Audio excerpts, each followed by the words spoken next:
Good afternoon, everybody. I'm Richard Kaufman. I'm Vice Chair of Economists for Peace and Security. I'll make a few comments to provide a little bit of an overview of defense and security, and then our panelists will follow.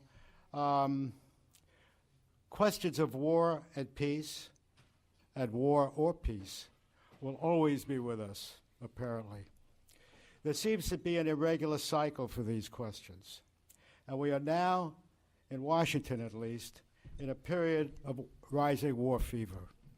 If you look at the newspapers and follow the media and comments by various experts and government representatives. All, of course, in the immediate aftermath of the ISIS attacks in Paris and elsewhere.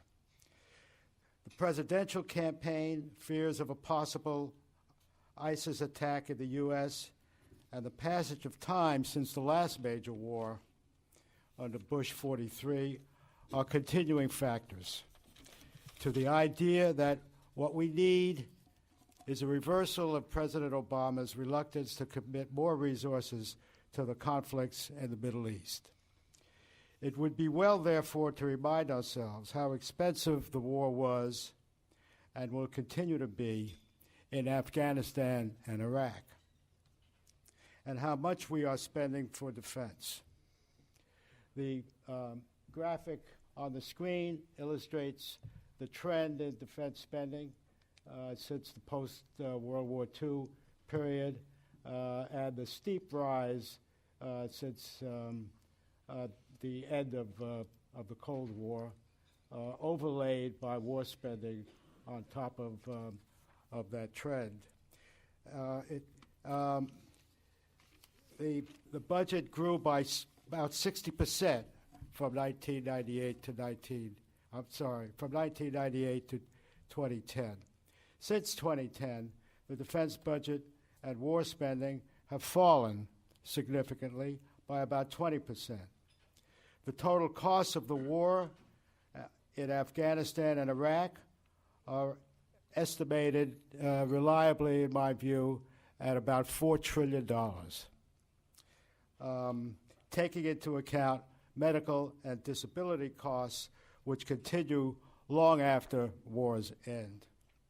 Finally, numerous economists have pointed out that defense spending is harmful to the economy, contrary to some conventional wisdom that it props up the economy. Defense spending diverts resources and that could be employed to more productive ways. It raises incomes for the many rather than for the few, namely defense contractors, and provides needed rather than providing needed non-defense goods and services such as infrastructure, roads and bridges, which create civilian jobs and incomes. And by the way, studies show that more jobs are created by non-defense spending than by defense spending. With that, I want to move to our panelists. First, one of whom will be William Hartung, and you might introduce yourself to save time.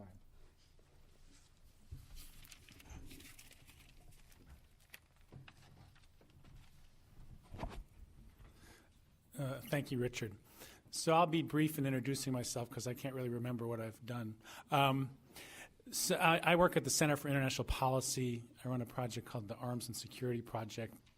And I've been working on issues of politics and military spending since the late Carter administration. So we seem to go in cycles on these issues. And the attacks in Paris and Beirut and the downing of the Russian airliner, following on all the attacks we've seen all over the world, have raised the question of, has everything changed? Are we in a new phase? Are we going to have to change our entire strategy? How should we respond? And I think a lot of the simplest calls have been, let's step up military action, let's crack down on immigration, let's up surveillance, all of which were tried after September 11th in a misguided way, primarily in Iraq. And as Richard mentioned, it cost us $1 trillion, thousands of lives, put a sectarian regime in power, and helped create some of the conditions that led to the growth of ISIS. Certainly not all of them, but it was a contributing factor. So I think we shouldn't be completely governed by short-term emotions here. And one thing I want to talk about is the need to rebalance our foreign policy toolkit. We should be using not just the military, but economic means, diplomatic means, the full array of ways in which we can relate to other countries and deal with non-state actors. And my fear is that we're going to tilt heavily in the direction of military tools, at least in the short term, which I think will be a mistake. I think we need a healthy understanding of the limits of military power. We saw it in Iraq, as I mentioned, in Afghanistan after the longest war in U.S. history. We've got a large problem of corruption. The Taliban is still quite capable. The notion of a military victory there is not anywhere in sight. In Yemen, which is rarely discussed, our government is arming a Saudi-led coalition which has created one of the greatest humanitarian catastrophes in the world, probably short of Syria. There are thousands who've been killed in the bombing. Cluster bombs have been used. There's a near famine in the country because of the blockade that's been implemented. Groups like Amnesty International and Human Rights Watch have suggested that both sides may have engaged in war crimes. And just recently, a bill to give the Saudis more bombs and ammunition from the United States was notified to Congress. I think activities like this in support of a putative ally like Saudi Arabia just make the situation worse in the region in terms of the U.S. reputation, in terms of the lives of the people there, in terms of sorting out the other conflicts that we're going to have to deal with. And then, of course, there's the issue of targeted killings. And I think it's fair to say that although they've been effective in taking out particular leaders, they haven't weakened substantially the terrorist organizations that we have to deal with. So how do we rebalance? Some of it's going to be a longer-term proposition, but I think we have to start now. The Pentagon receives 12 times as much in terms of budgetary resources as the Department of State. And as Robert Gates pointed out in a speech a couple of years ago, there are more personnel in one aircraft carrier task force than we have trained diplomats in the entire Department of State. And we have 10 aircraft carrier task forces. On the flip side, we have the most powerful military in the world. We spend more than the next 7 countries in the world combined. We spend about 3 times what China spends.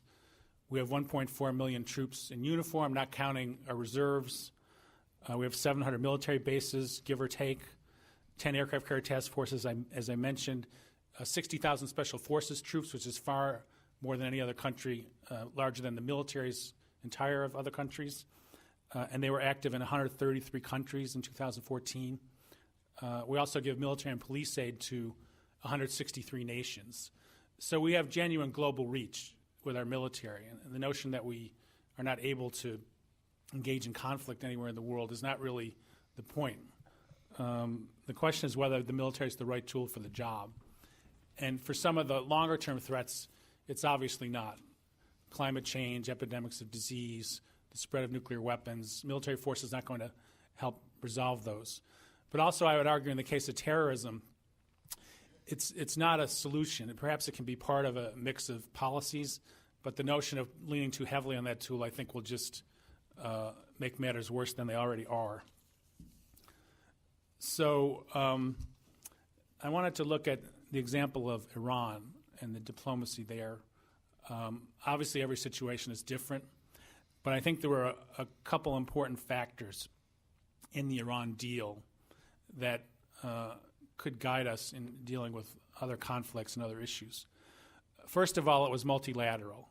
The permanent 5 members of the Security Council plus Germany. So you had countries like Russia, which are at odds with the United States, sitting down at the table with us, putting pressure on Iran. countries like China, which have had commercial relations with Iran in the past, on board for negotiations that would curb their nuclear program. The other thing about the negotiations is they didn't involve maximalist positions. So the notion that Iran would just automatically cast aside the notion of ever enriching uranium again was taken off the table.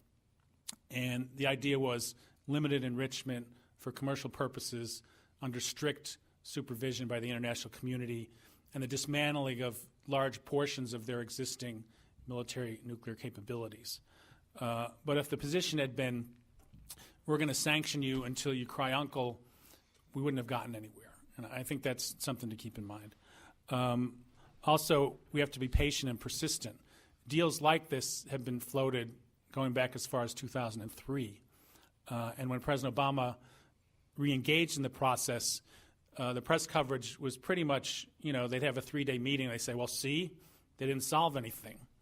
And I think you need a much longer perspective to see these things come to fruition. So patience and persistence. And, of course, it takes strong presidential leadership. You just have to look at the political controversy in this country about getting the deal through to see that without strong support from President Obama, this deal would never have happened. And then finally, it's a process. The deal is the beginning of a process. It's got to be implemented. It's got to stay in course for 10 to 15 years. All the countries involved in making the deal have to hold Iran to its promises and also deliver on the promises that they have made as part of the deal. So can we apply this anywhere else? I mean, only in the most general terms. But if you look at the situation in Syria, I'm encouraged that the administration is part of a process that includes all the players that view themselves having interests in the region, including Iran and Russia, who are most likely to have leverage over Assad to get him to step down in some sort of transitional arrangement. But I think anybody who has the idea that we can defeat Assad militarily, that he can step down without some sort of assurances of his future, I think are barking up the wrong tree. So there's going to have to be some version of compromise, not least of which because of the contending interests. The Saudis have their own group of jihadists that they support. Turkey is often more concerned about the Kurds than it is about ISIS. Iran and Saudi Arabia are at loggerheads and yet sitting at the same table. There's the question of whether Russia should have an ongoing presence in Syria. And, of course, if you held elections, you'd have to figure out how to get all the refugees to have a say in those elections, which would be quite a logistical undertaking. So I'm not saying diplomacy would be easy in Syria, but I think it's far preferable to the alternative, and it's got to be vigorously pursued. And I think the administration will do so.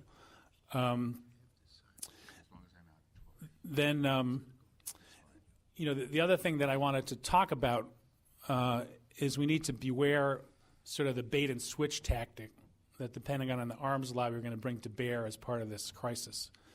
After September 11th, we doubled our Pentagon budget, much of it having nothing to do with fighting wars, just squirreling away pet projects that the Pentagon had wanted for years.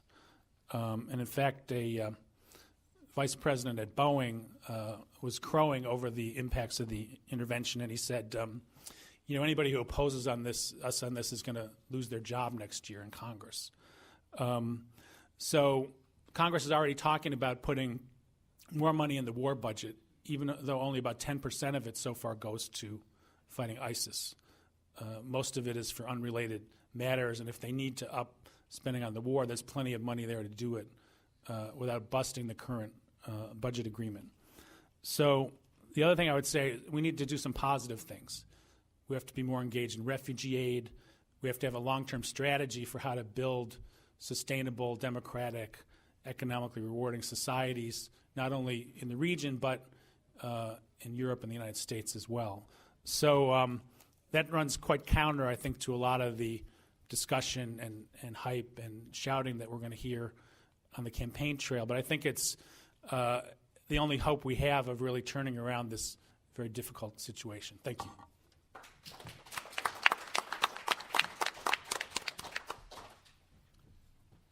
Cyrus Biner will be next. Thank you very much. My remarks would be perfectly dovetailed with what Bill argued already, and probably he was reading my mind. But for the sake of brevity, I would like to just read very quickly the things that I've written. The first part of it would be the context in which Iran deal should be compared. In other words, Iran deal is not an absolute element. It's a relative to what? To what is existed already. So in that case, allow me to read that and then demonstrate why Iran deal is one of the achievements of this administration. In July 2015, nuclear accord signed in July in Vienna, known as a Joint Comprehensive Plan of Action between Iran on the one hand and the 6 world powers, China, France, Germany, and Russian Federation, plus United Kingdom and the United States, must be considered as a watershed, particularly in the U.S. foreign policy in recent decades, being multilateral, as Bill said. By design, JCPOA is practical, pivotal, and purposeful from the standpoint of peace and security in the region and beyond. It is also one of the great achievements, as I said, of the Obama administration in foreign policy. By all accounts, we are now living in the post-Cold War, post-9/11, post-Bush-Cheney period, where the so-called war on terror, that is permanent war, U.S. foreign policy, is either explicitly or implicitly, purposely or unknowingly entwined with the mind of the foreign policy folks and legislators across the aisle here in this country. In such a milieu, it is often easy to mistake the strategic goals from the tactical ones, being sidetracked and thus consumed by too many contingencies that come to one's way, particularly random contingencies that the historians in the future may consider as not zilch zero. This state of affairs is in part due to the numerous global change on the one hand, and the U.S. lack of ingesting and digesting of it on the other, despite the rhetorical responses in the foreign policy circles, and in part due to what comes back to the same thing, that the traditional U.S. foreign policy machinery exhibits little acknowledgement of diminished and diminishing U.S. political power around the world. In the last 2 decades or so, examples are plenty. Invasion of Afghanistan and Iraq, wholesale destruction of Libya, which is, by the way, United States deliberately hoodwinked Russia on the removal of Colonel Gaddafi, and by the proxy, the wholesale destruction of Yemen, a gesture of involuntary high five to Muslim Brotherhood, and then with some public displeasure, giving green light to the al-Sisis in Egypt. Now, there is another point dealing with Ukraine, providing free hand for the neoconservatives such as Victoria Nuland in the State Department. This was done on Mrs. Clinton's watch, to foment a coup in Ukraine, and thus losing face by misleading, or miscalculating rather, the balance of force there that would lead to secession of Crimea and its grab by the Russian Federation and its irredeemable return to Ukraine, and leaving the door open for the right-wing, hardcore, anti-Semite elements to lurk freely and brazenly underneath any potential leader that could do the U.S. bidding in the future power struggle in Ukraine. And also by saying no to Assad of Syria, as a matter of factly and by happenstance. And I must say, through grudge against Iran and Russia instead of rational policy making. That's advertently or inadvertently unplugged the wormhole of history. I'm just using one of the terms which is used by the astrophysicists. And then creating chaotic ground for reactionary forces, including ISIL. Since I have not much time, I would like to make 5 points very quickly about Iran deal. First, this deal was the result of some 22 months of intensive negotiation between Iran and the so-called 5+1 powers. And of course, it just opened the door for the so-called normalization, potential normalization in the future. And of course, one has to understand that the background of the whole thing about Iran is 1979 removal of the Shah by the Iranian people, and then the question of going back even further, 1952 coup, CIA coup. Second, the deal was multilateral, as Bill said, and I'm not going to go through it very quickly, and it is extremely important these days to be able to follow the multilateral policies in foreign policy. Third, this deal made in the spirit of NPT. It was following NPT. And it is extremely important to recognizing NPT by reduction of nuclear arms, which then leads to the question of fourth point, which leads to question which there are 3 countries, India, Israel, and Pakistan, which are not a member of that. And it would be very important that persuade them to become a member. And the fifth would be the question of NPT Article 6, that we, as Americans, are not following it, the United States, the reduction of arms, nuclear arms all the way. The nuclear club, is not doing it. And of course, let me conclude, because my time is up. This is truly, in my judgment, that this has been a very great conduct by the present administration, following what Obama administration has done on Cuba, and this will remain as a legacy of this administration, in my judgment. Thank you. Hi, everybody. I'm Steve Clemens with The Atlantic, and I want to recognize, first of all, Jamie Galbraith. It's great to see someone who's such a profound thinker and a doer out in the international affairs, and my good buddy and friend, Michael Lind, who knows so much more about this subject and really ought to be up here in my place. And since I'm leaving at exactly 12:50 to go get on TV, you're welcome to come up here, Mike, and take over. But let me just share a few strands of thought. And hello, Alan Mendelowitz and Heather and everyone, good friends here. I have a few strands. I think that conversations like the one we're having today struggle between the tension between micro situations, whether they be Cuba or Crimea or many of the things Cyrus just said, and an absence of sort of large-scale strategic vision or strategic desires. I mean, right now, today, I think one of the really interesting things about this town is a strategic incoherence about what it actually wants in the world. And it thus creates very powerful machinery that can be easily hijacked by events, can be hijacked by causes and crusades and interventions. And so the machinery that exists ostensibly to protect the interests of the United States often can undermine those very interests in the way there's no cohesion in how that is used.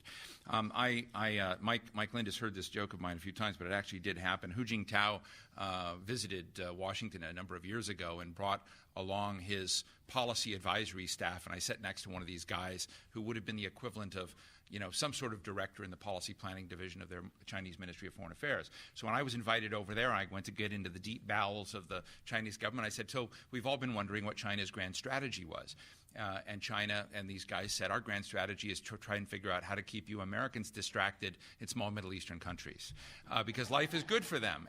But it reinforced the point, joke or not, that right now, the U.S. is easily distracted, can easily chase rabbits down rabbit holes, and we have this kind of global whack-a-mole phenomenon where nothing is enough. And what this translates, whether it's real or not in terms of absolute levels of spending, weapons, the size of a military, what is true perceptually is the United States seems to be in some form of strategic contraction, that it seems unable to convince allies that it can still provide deliverables in the international security arena as it once did.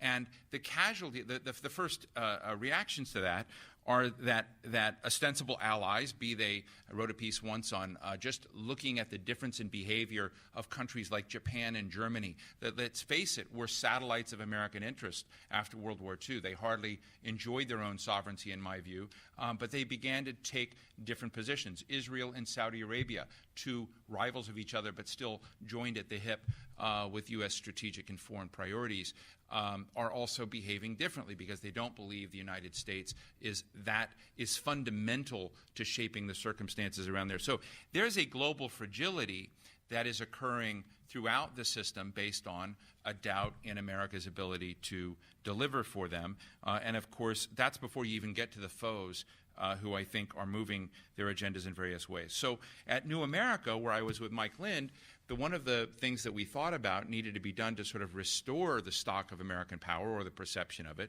is to move the needle on a certain number of issues. And the ones we worked on at the time were Israel-Palestine, Cuba, and Iran, because we saw those as not quite Nixon goes to China moments where you can pivot at a key inflection point and change the way the world looks at your ability to do things. Now, the Israel-Palestine front was not the one we would have led with had I been running the National Security Council for President Obama. I probably would have done the Cuba deal the first year I was there. So I give President Obama credit on Cuba, but I give him a C for late arrival, because the impact that attempt to get U.S.-Cuba relations I don't give a damn about the Cubans. I do care about the echo effects that decision would have had on the way U.S. policy is perceived both in Latin America and globally. And that would have had a far greater impact in the first 2 years of the Obama administration, rather in the twilight of the administration, which the impact of that is not quite as much. On the Iran deal, major effort. I supported the Iran deal. I sort of think that it is, the jury is still out in terms of what happened. But the Iran deal doesn't matter in terms of just stopping Iran from getting a bomb. What it does matter is it convinces the world, even those who doubt U.S. power, that the U.S. has the ability to shape the international order still, and to do so in a way that can be perceived as good. And there's a respect, even among the Saudis and the Israelis,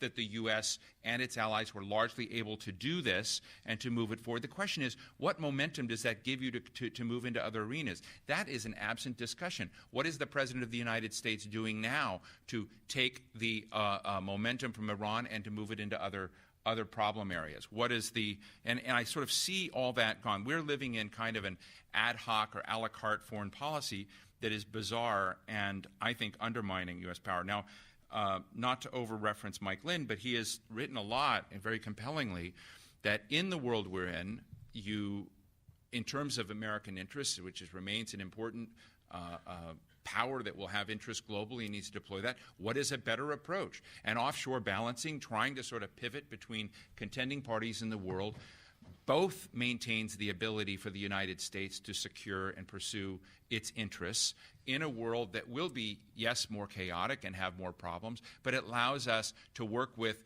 and nurture and help cultivate responsible stakeholders in the international system and to use our weight and tipping point opportunities. But it doesn't require the very deep kind of paralyzing engagement in all things in which problems all around the world are almost instantly Americanized in terms of what America did or didn't do is the largest explanation for what's happening in the world, which is a stupid and I think an unconstructive way to look at what's happening and unfolding in the world. So I think that getting back to a position of looking at how you restore American influence with a more sensible strategy and an offshore balancing model is an opportunity that we should embrace. But this requires people in an administration to actually have a kind of consensus understanding of what their purpose is. It's really interesting to watch the Obama administration trip over itself in Syria and other places. I understand, and I sort of support the president's arm-length distance of not wanting to intervene more deeply in a place like Syria, because it's a quagmire by definition, waiting to gobble up and consume powers that might go more deeply. But the fact that he goes halfway in or partway in with 50 special ops and sort of can't maintain a cohesiveness of direction is something that greatly disturbs me. So I don't have big insights into sort of how to fix it, other than I think Mike Lynn knows the answers. But then you have to have, a sort of broader consensus and understanding among people in pursuing that. That doesn't exist today, even in the Obama administration, which itself tends to pull in different directions. And you can just go and look at the words of our Secretary of Defense, Ashton Carter, measure them against the words of, someone like Susan Rice, compare them against the words of other players that engage in international affairs, and you can't find a cohesive view amongst people employed by the same man. So with that friendly and happy thought, I will turn it over to Heather.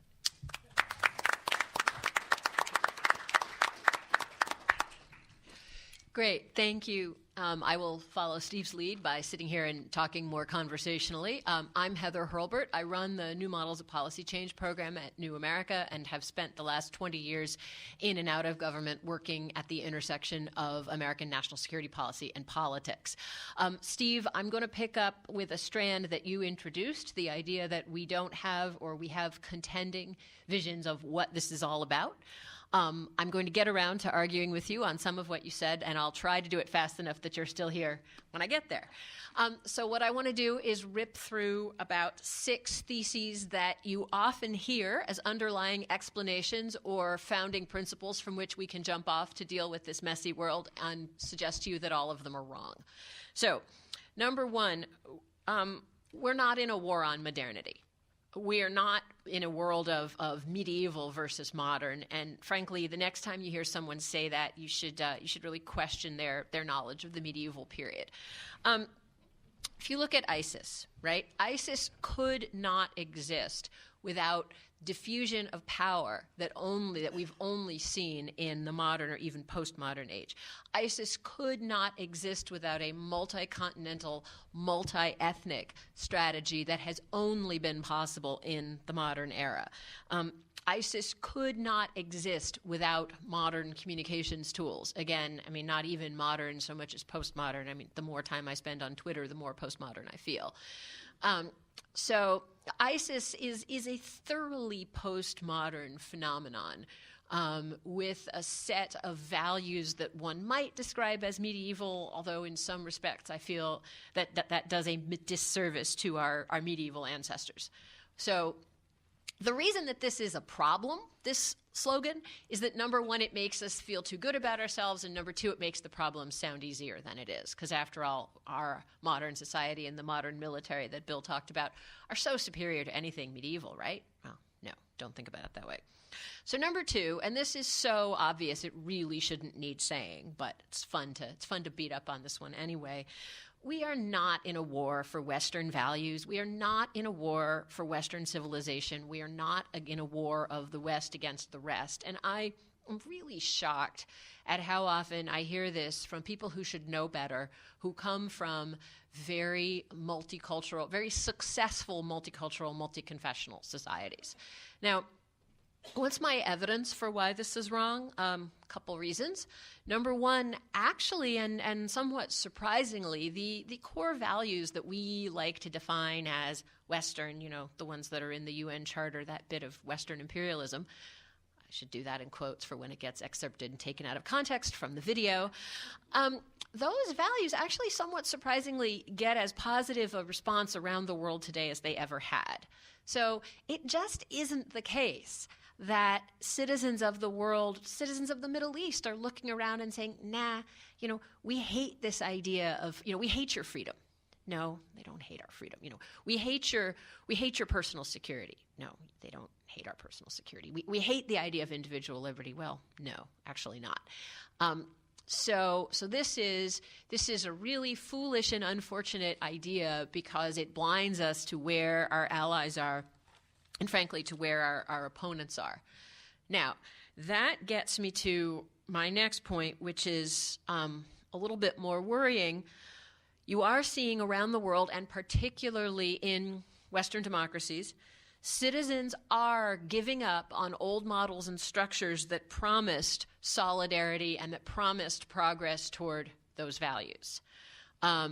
If you look at the Israeli elections, the British elections, if you look at the decline in popularity of the EU for a number of reasons that were touched on at some length in the previous panel, if you look at the failure, I think we'd have to say, of the Arab Spring to produce the kind of governments that many of us nice, squishy Westerners hoped and thought that it would.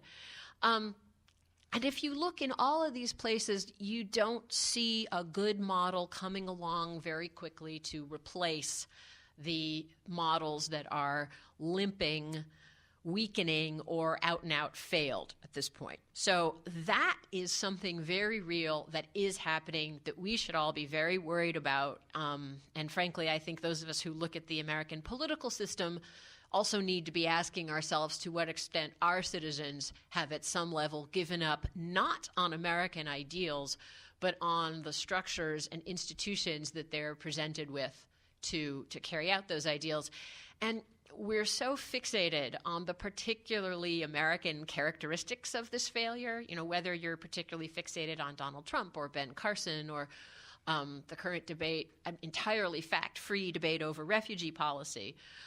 But we should recognize those as parts of more global phenomena which are also affecting our friends and allies.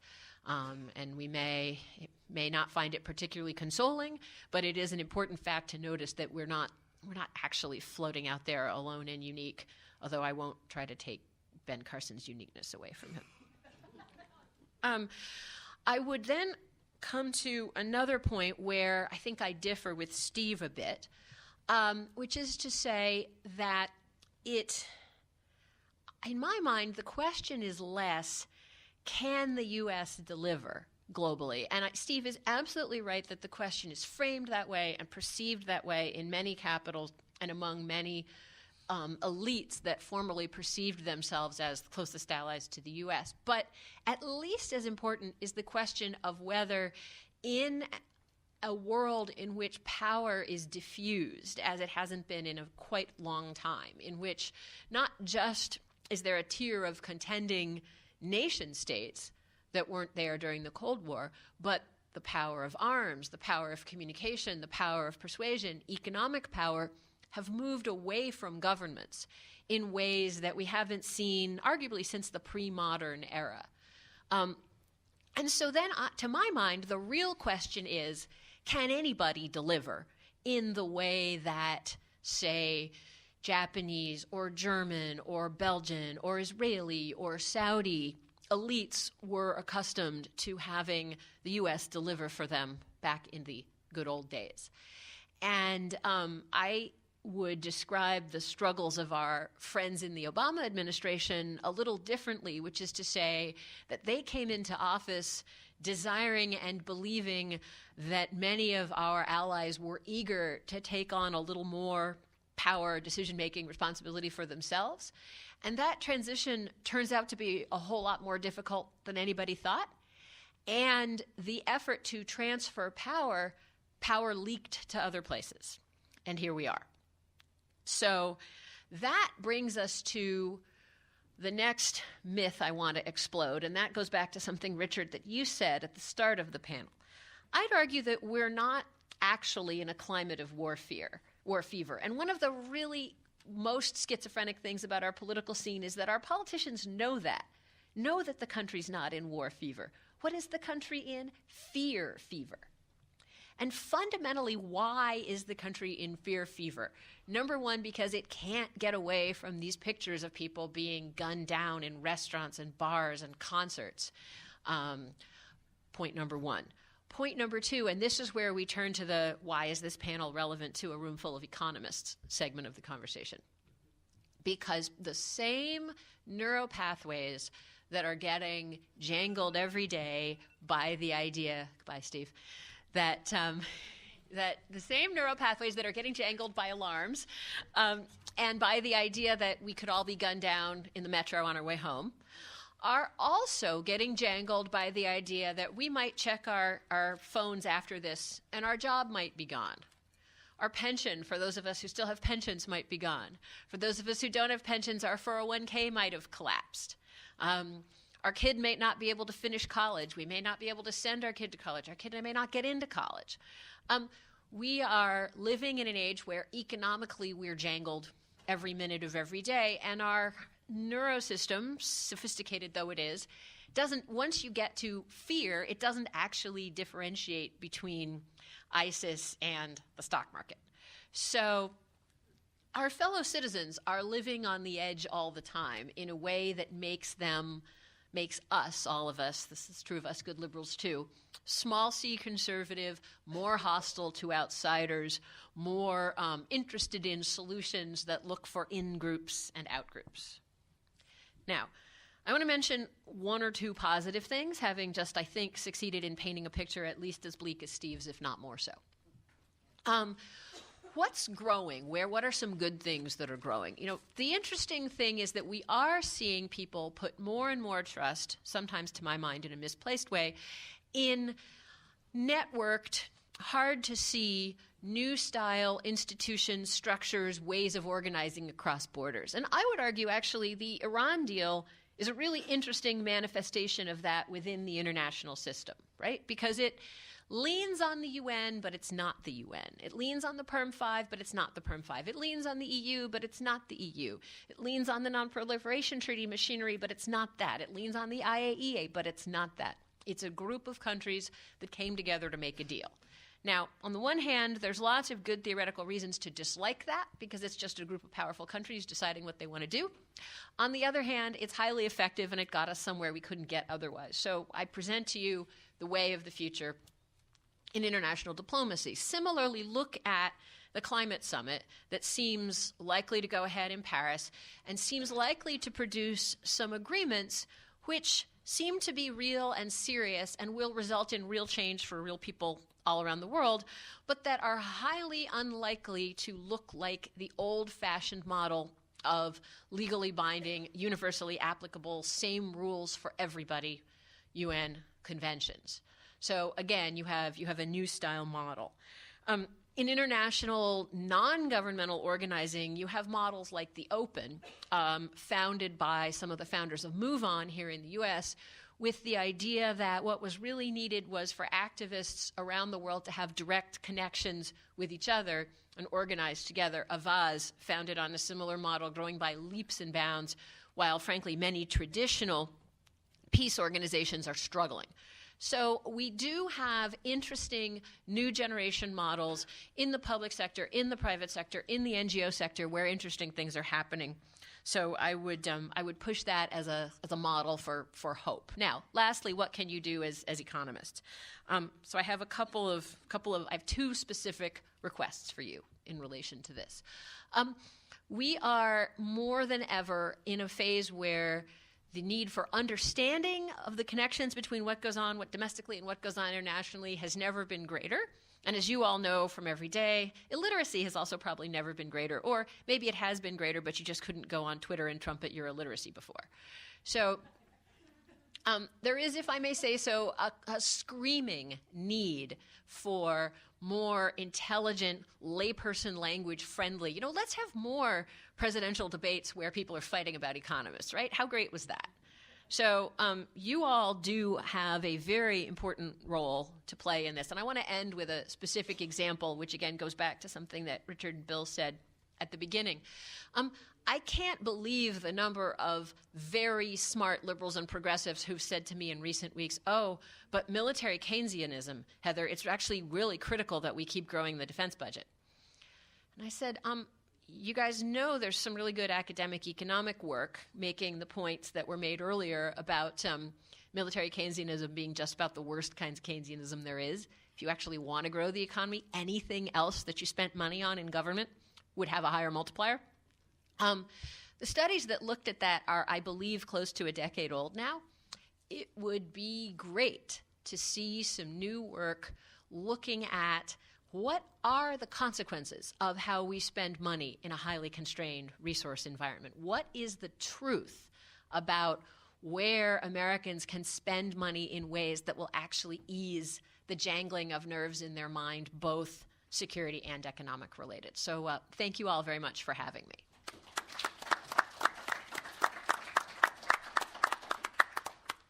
Well, we do have time for a few questions, so let's proceed. Yes. Jim Chase, I'm kind of a semi-retired USAID consultant, and my concern is that we're currently on shaky foundation, and that I really appreciated the last two speakers about the fact that just changing chairs isn't going to affect us. We're going to have to bring in some new paradigms and possibly, and it seems like the foundations where they're really shaky are the Versailles Treaty, where we created a peace to end all peace by divvying up the Middle East in the space of half an hour, in space of a couple afternoons between Britain, France, and with a little input from Italy. We created a place that's basically, undefendable, at this point. And I think Bretton Woods, based on earlier panels, with the kind of foundation that we created there was a world that no longer exists. And one of the things that we need to have is a mea culpa to say all the things that we've helped. Iraq has created ISIS. Invasion of Iraq. We made a big mistake there. You blame it less on a mistake, but creating the Mujahideen against the Soviets has led to the Taliban, which we'll be fighting indefinitely. The Can I interrupt and ask if you have a question? Well, no. The question is reworking the foundation. We need to think outside of the box. Real politics will not solve the present situation. We need to create something new. And I'm just wondering if you agree with me and whether or not what that might be. Well, I agree with you, and I think most, if not all, of our panelists agree with you. But let's get another question before we call on the panelists. Yes. Polly Cleveland again. I was felt I was coming from a parallel universe in the previous panel. I'm very familiar with Bob Poland's work at the University of Massachusetts, in which military spending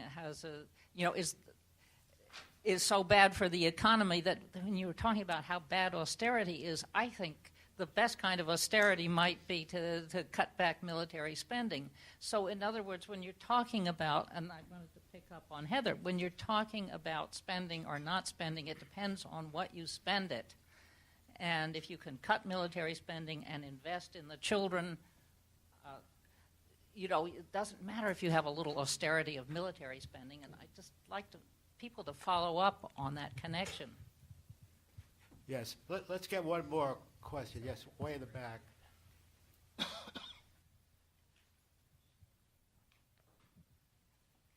Hi, my name is Joel Yudkin, High Road Strategies.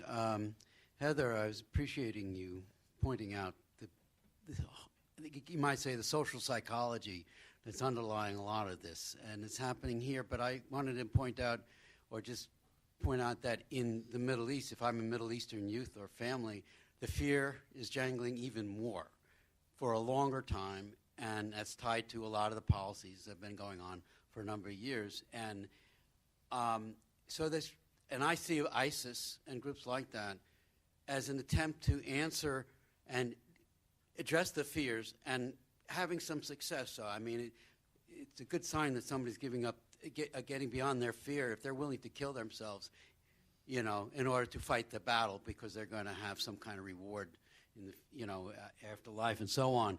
And of course, I think it's a very perverse kind of thing, and we've seen it before in history.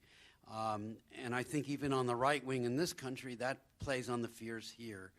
I was wondering, in terms of a strategy for how you, understanding that, what does this mean in terms of dealing with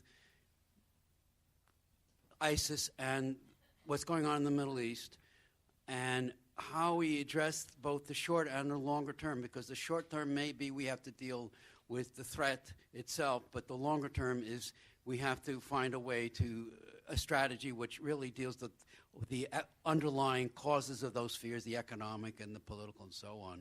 And I guess that's where I feel we just don't have, it's just no clarity in that at all. Sure. So, in a way, what I was going to say in response to your question is also relevant to that. So, the big mistake that I think we risk making right now is moving to a place where we say, yes, the problem is that we, the U.S., don't have things figured out for all the rest of you. And once we figure out what the post-Versailles order should look like, we'll just let you know, and then we'll recruit some peacekeepers to enforce it, and then it'll all be good again. So I do see, I mean, fortunately or unfortunately, I don't think we actually have the ability to enforce such a thing. But I see there being a very great risk. And the thing that we need to learn from how the world is organized now and how things that do work is that we're going to have something that at least feels to the people living there like it's bottom up.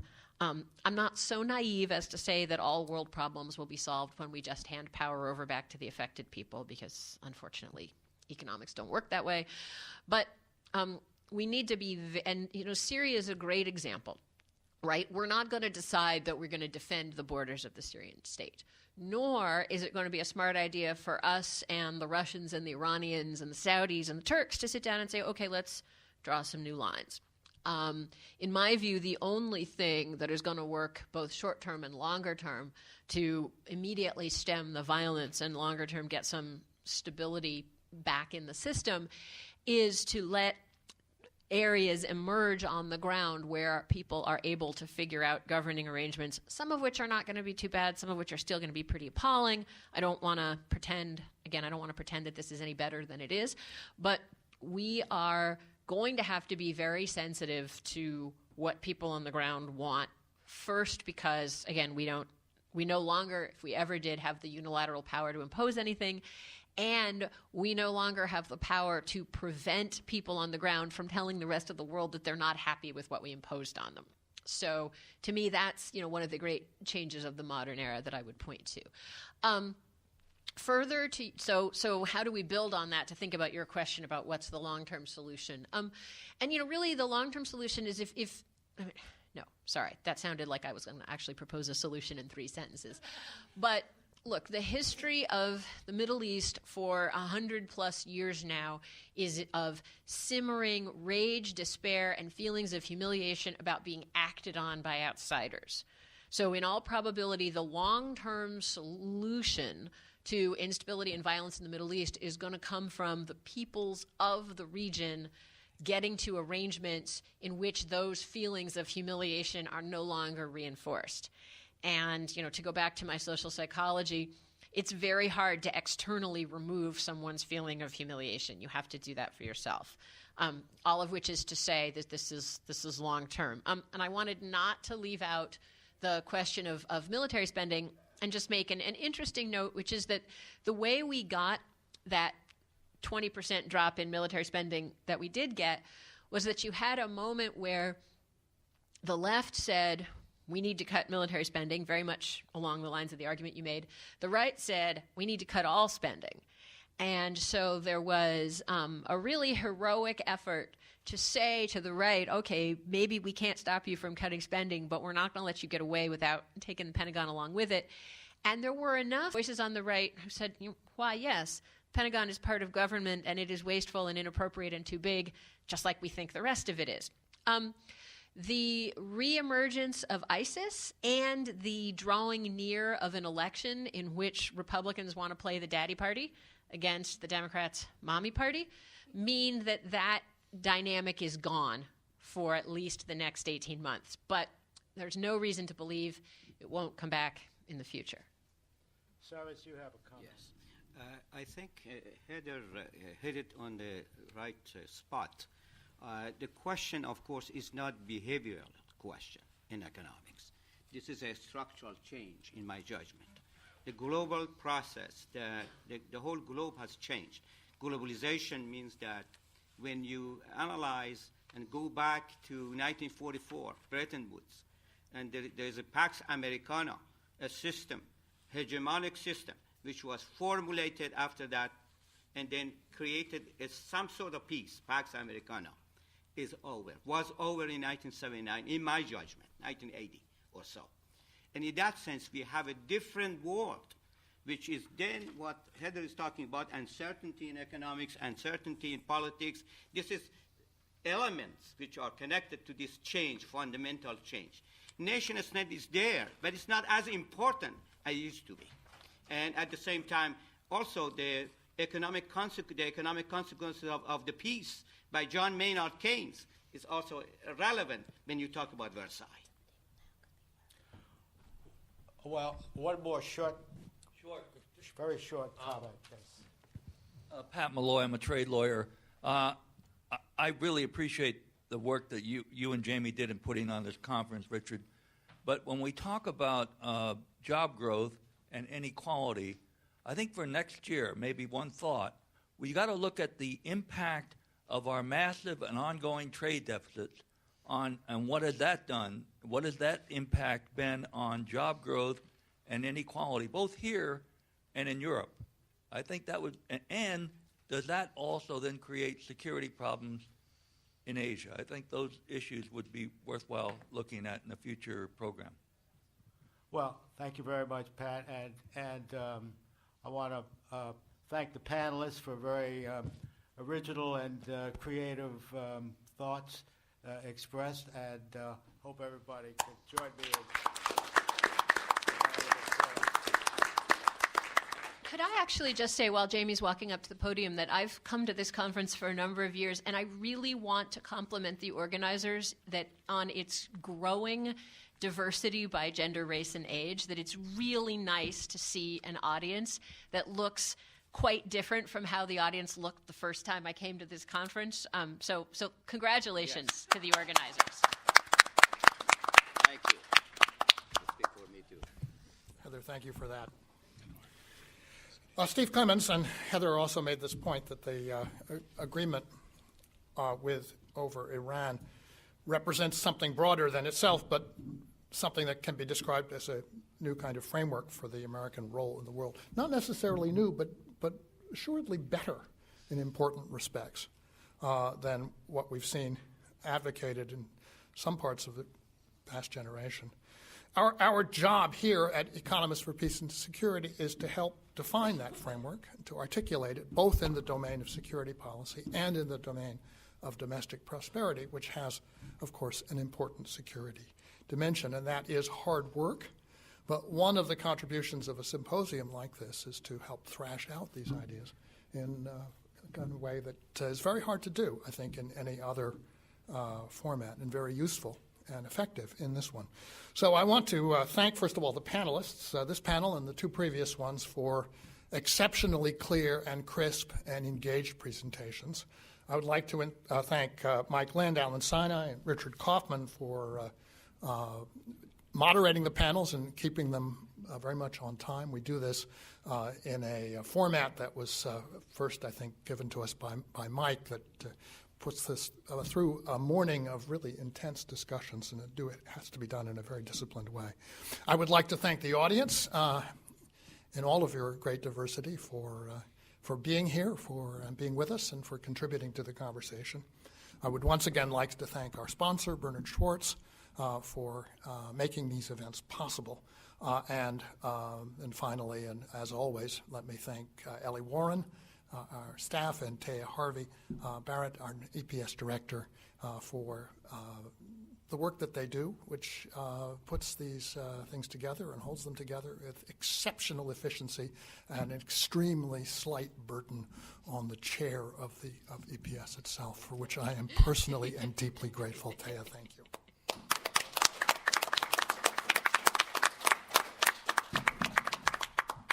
So with that, we're adjourned.